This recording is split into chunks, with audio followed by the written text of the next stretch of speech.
Hi, welcome back to Taji's World of Books and welcome to another dark romance recommendation video.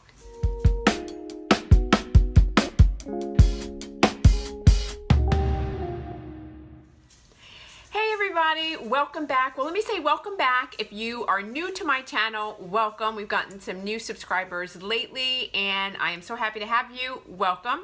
This is my world of books and book recommendations and book reviews and all things dark romance. So let's just get into it. So I am gonna film this in a couple of clips. So I'm gonna film the ones that I have already read this week and then I'm gonna film some more a bit later. So you'll follow along.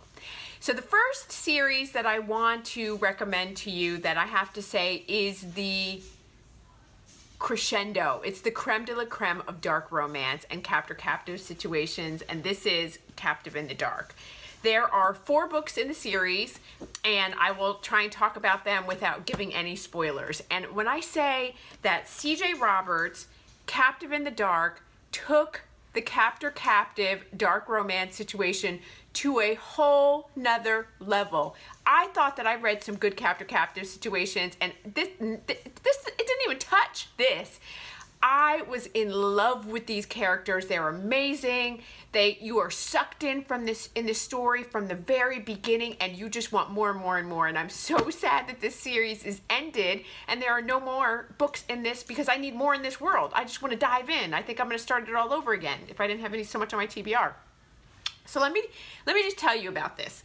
So the first book in the series is Captive in the Dark, and Captive in the Dark takes place where Caleb, who is been immersed in the sex slavery sort of realm for the better part of 12 years. And he has clearly an agenda, a revenge agenda or a revenge plot that he is working towards an end game. And he needs another sex slave in order to enact his plans. And he sets his sights on 18-year-old Olivia Ruiz, and he watches her. And it is very clear that he is fixated on her and that he is enamored by her, and it is just everything and then some. And this story is, and he decides that he is going to take her and he's going to train her and he's going to sell her into slavery. And that's the premise of all the books. And so it's like, how does that happen? And all the antics that they get into. And so in this first book, he is going to teach her and train her.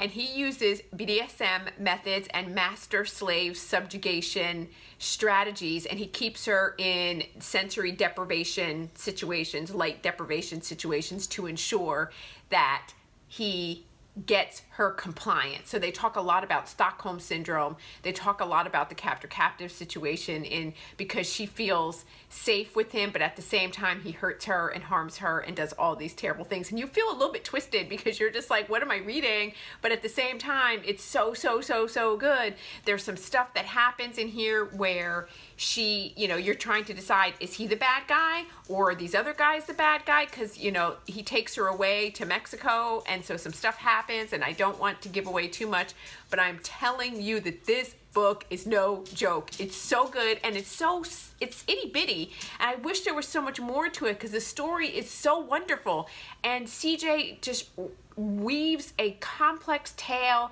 of love and hate and anger and lust and desire and frustration and all of the things that you want in a story and then some. So I've gushed about this book. This is so good. Okay, so then the story continues with the second follow-up, and this is Seduced in the Dark. And so in this book, you really start to understand who Caleb is. You start to understand his relationship and his dynamic with, he calls her Kitten, with Kitten. You start to understand Caleb's relationship with his sort of partners, Rafik, and you start to understand what's driving him.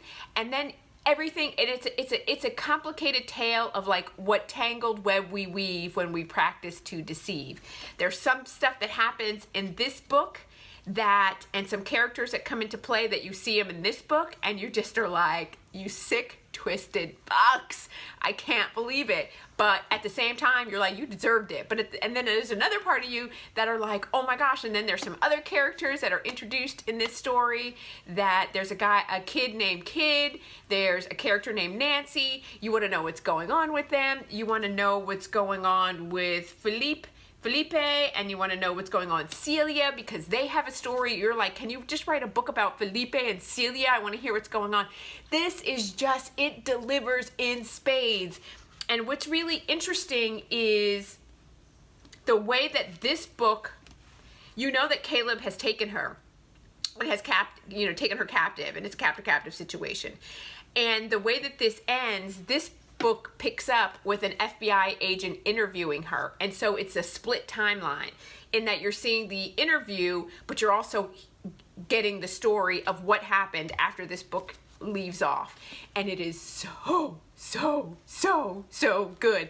And by the end of this book, I was sobbing and in tears and just like rooting and just wanting everything to work out. I cannot, if you guys have not read this series, what are you doing? Stop, drop, roll to the nearest Barnes & Noble and get this book, or go order it on Amazon. You have to. This is so amazing.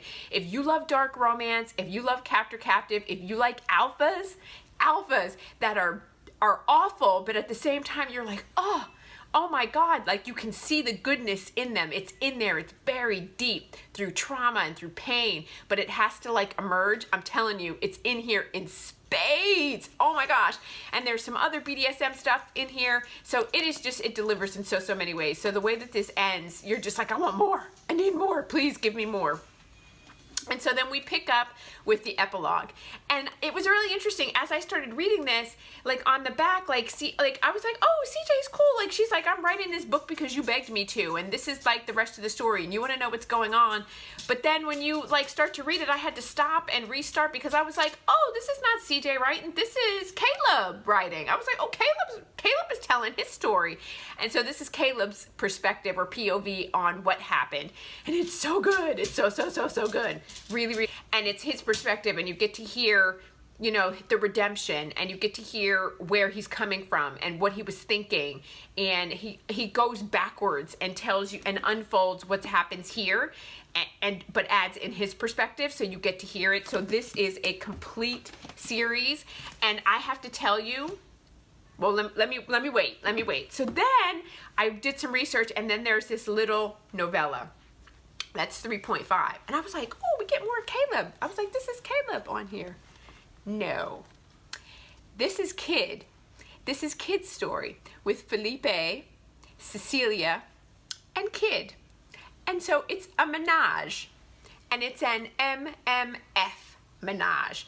And I was just like, oh, I was a puddle on the floor trying to like pick myself up and like shake it off. And like, this is no joke. This little thing packs a punch, and you're torn and twisted, and you kind of feel like, because this is an age gap situation, and it's a captor-captive situation, and it's a virgin hero kind of thing, if you will. So you're sort of like, don't know, yes, no, I don't know. It's like, oh my gosh, I cannot, I'm gonna reread this. It is that good, just to reread this little piece, because it is so good that I want more about Felipe and Kid and what happens to them. And this is a gorgeous story. I absolutely loved it. It's juicy, it's salacious, it's steamy, it's spicy. Oh my gosh, I cannot gush enough. I've spent so much time with this. This whole series, so this is what I was gonna say. This entire series is a 5 out of 5. Like, it is one of the best series that I have read all year. It'll definitely make it in my top 10 for 2021 series. If you haven't read it, I'm telling you, if you trust nothing else that I say, check this out. It will deliver in so many ways, and it sets your bar for a whole nother level. And so, as is the case, right? Like, you read these books and then you go and like read another one and you're like, it doesn't really meet up to the standards because the last books that you read were so good that you have a little bit of a hangover and it's a little bit difficult to get into the next book. This time, I didn't experience that, because this time I went into Denim Vipers. And this is, I've been hearing lots of buzz. It's been on my TBR for a long time. I held out and waited for the audiobook. That's an Audible original. Can only get it on Audible. I'm glad that I did it. It was an interesting experience because it was an English actor and actress that did the voices, and so you felt like you were set in the UK as this book is set. And this is a reverse harem situation, and the story is about Ryder, Garrett, Kenzo, and Diesel, and the heroine's name is Roxanne or Roxy. And the story starts off where Roxy is in her bar that she owns, and some guys come in to kind of muscle her, and she's a tough chick, and she's like, not happening. So she takes her trusty bat, and she opens a can of whoop ass on these guys, and she sends them packing. So clearly these guys are connected to the mob in some way, and so what happens is that they send the actual bosses, the guys that are running, the Vipers, they come and get her. And so they're the 4 Vipers that are part of this mobster group. And you find that her father has sold her to them, and she is now their property. And that's where the story picks up. Now, is this my first reverse harem? I can't remember if it is or not. I don't know. But girl, let me tell you, this book is really, really good. I enjoyed the story. I enjoyed the character development. I enjoyed the little suspense plot with other gangs and the infighting that was going on for, gangs that rival for power. I enjoyed that component of it. It was really good. I enjoyed their relationship. I loved Kenzo's. Kenzo is he's like a jokester, and he's like the easy kind of guy, and Diesel is like the sick, twisted fuck that is into torture and pain. And Ryder and Garrett's broken in his own way because of things that have happened to him, and Ryder sort of oversees everyone. And so it's an interesting dynamic to see how she interacts with each of the characters and what that is like. It's interesting to see how their relationships develop and how they come to their ending. The only thing that I didn't like about this is I felt like at the end it was a little bit too long, and it could have either been wrapped up more quickly, or we could have gotten more to the story, and we didn't get everything that we could have gotten in this story. So that was the only thing. But for what it was, I liked it nonetheless. It's definitely a dark romance. There's definitely BDSM components. There's definitely alpha components. There's definitely lots of smut and heat and lots of sex in here. Lots and lots. That's all they do is the only thing that for me, I was like, how are you having that kind of sex and not getting pregnant? Especially when there's situations that happen, I was like, I'd be forgetting to take birth control, or I would my shot would be done, and it would just be a mess. So that didn't get covered, but at any rate, for all in all, for what it was really, really good. I really enjoyed it. I gave it a 4 out of 5 star. It was a wild ride. If you haven't read it and you like dark romances, dive right on in, because it's definitely going to deliver in so many ways. So, having said that, let's talk about the other books that I've read, and I'll see you over in the next clip. Hey, so I'm back to talk about Sicko by Amo Jones, and I have to say, this was a really tough read. It was a tough read because this is definitely a dark romance. You're seeing a theme. These are all captor-captive situations. Every book that's here, every book has a significant trigger warning. You're gonna need to check them out. They're not for the faint of heart. This is hard because this is about trafficking, and it's about sexual trafficking, and I don't often read... I read a lot of dark romance, right? And I read a lot of captor-captive books, and I read a lot of dubious consent books. But this book is about trafficking, and it's about rape. It just is, and it's really tough to read. So this is different. I went into it, I knew it was hard, I knew it was dark. I go into them all blind, so I don't know much more than that. And so this particular book is different than I thought it was gonna be. So this is an MC type romance. So it starts off and it's about Duchess or Jade and Royce. And she is the adopted or foster sister of Royce. and he and all his like mates, you know, like the basketball dudes, like the star jocks of the school, they all protect her. So she's got like 3 older brothers, and they are very, very protective of her. But it also is a taboo romance in that Royce has this tremendous attraction to Jade, and Jade has a tremendous attraction to Royce. And the story starts off where you find that Jade is adopted by Royce's parents, and she was dropped off on the doorstep of their home, and they basically adopted her from there. And so it's sort of, the story is told backwards, if you will, and it is hard to read. There are some things that happen on page that you're just like, oh my gosh, you don't know how to feel about it, but it's such a good story nonetheless. And so he protects her throughout her childhood and makes sure she's safe and makes sure everything's okay. And then one night everything changes, and it just goes to hell in a handbasket from there. And it's hard to read, but the way that the story wraps up, I don't want to ruin it for you.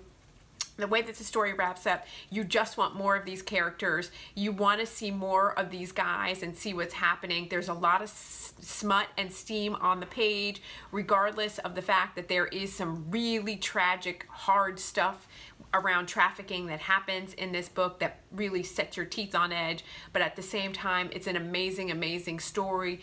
It's about regret and loss and recovery and PTSD and trauma and secrets and lies. And I feel like all of these books really speak to that narrative that I spoke about earlier, which is what a tangled web we weave when we practice to deceive.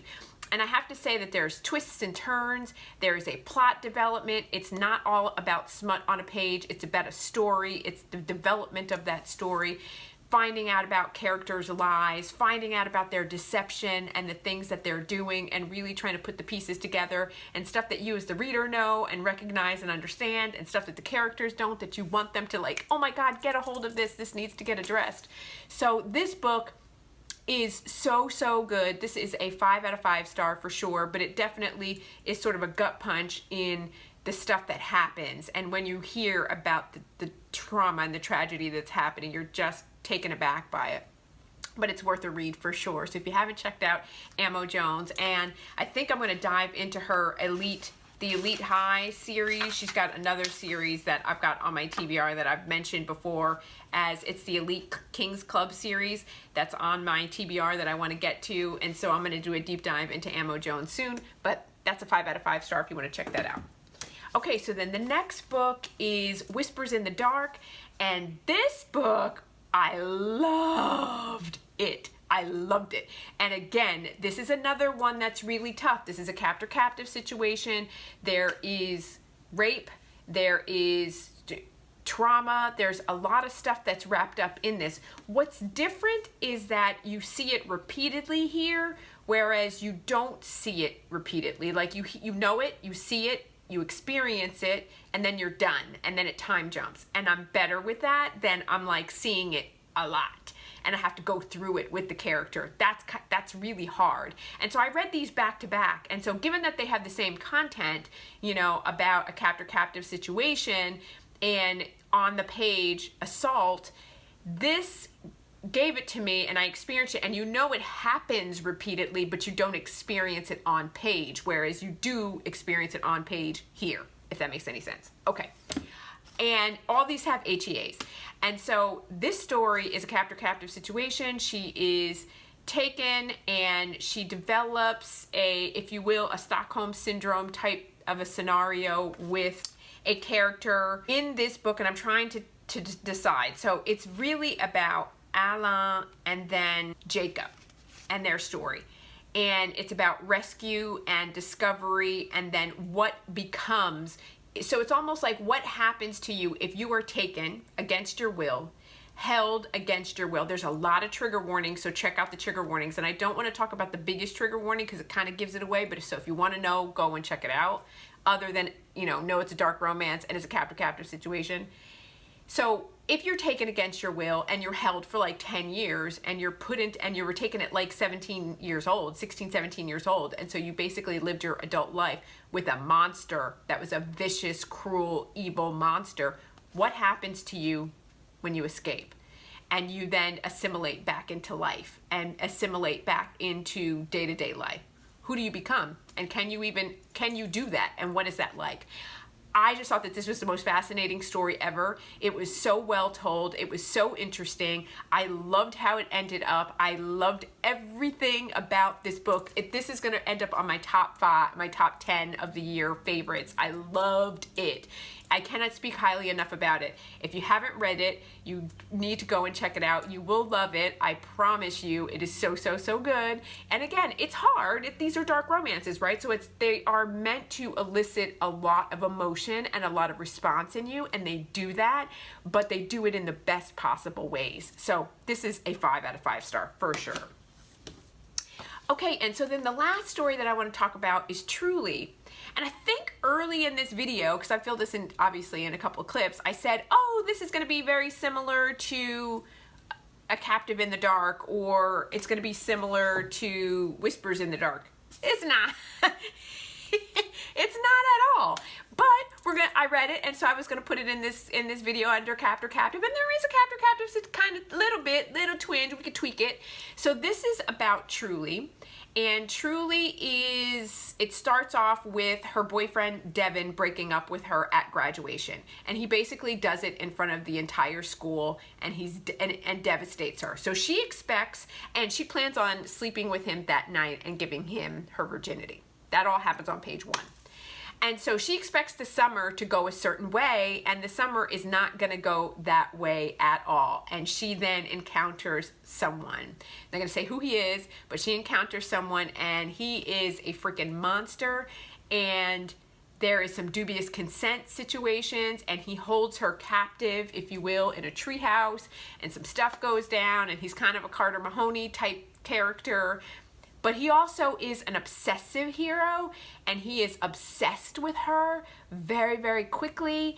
And so things happen, and things ensue. But it's also about change and evolution, evolving, your character evolving, becoming who you were intended to be, looking at things in a way that you never thought that you would look at things, and opening your heart and being vulnerable and allowing yourself to trust and be vulnerable. So this is a beautiful story. It's very well written. It's a story of friendship, and it's a story of redemption, and it's the story of forgiveness. And I love that you get to see the characters out from, you know, where the story takes place, and then it pushes it forward. But everybody's got to have their arc. Everybody has to have their redemption. Everybody has to have a little bit of a grovel. And so this was super well done. It's a fun, fascinating story, and I loved it. Despite it being a dark romance, despite it being heavy, despite the dubious consent, given the gravity of all the other dark romances that I put in this video, this is like baby steps. So if you want to check it out, if you like dark romances, if you like a little bit of, a sports element to things, this is a fun read. It's definitely worth it. It's a 5-star for sure, and I definitely recommend it. So you guys, that is the 8 Captor Captive dark romances that are next stratosphere, 5 out of 5 star, amazing, some of the best books that I have read all year, and I'm super happy to have done that. And I think what I'm going to do is a part 2, because I still have some more Captor Captive situations. Until I am like, I can't do any more Captor Captive, I need to step into something else. I think I'm going to do another video to add to this so that you guys can have some more recommendations, because I know that you guys love it as much as I do. And I think that's it, right? We made it. This is a long video, so if you guys hung in there with me throughout this video, thank you so much in listening to me gush about all these books. I'm telling you, C.J. Roberts' Captive in the Dark. If you haven't done it, dive all in. Denim Vipers, so good. Whispers in the Dark, next level. There's some amazing stuff in this video, so I hope that there's something for everybody and you guys can all find what you need. Take your little gems from there. So that is all that I have for today. And like, subscribe, and please come hang out with me next time, because you know that I upload new videos every Monday, Wednesday, and Friday. So I look forward to seeing you again.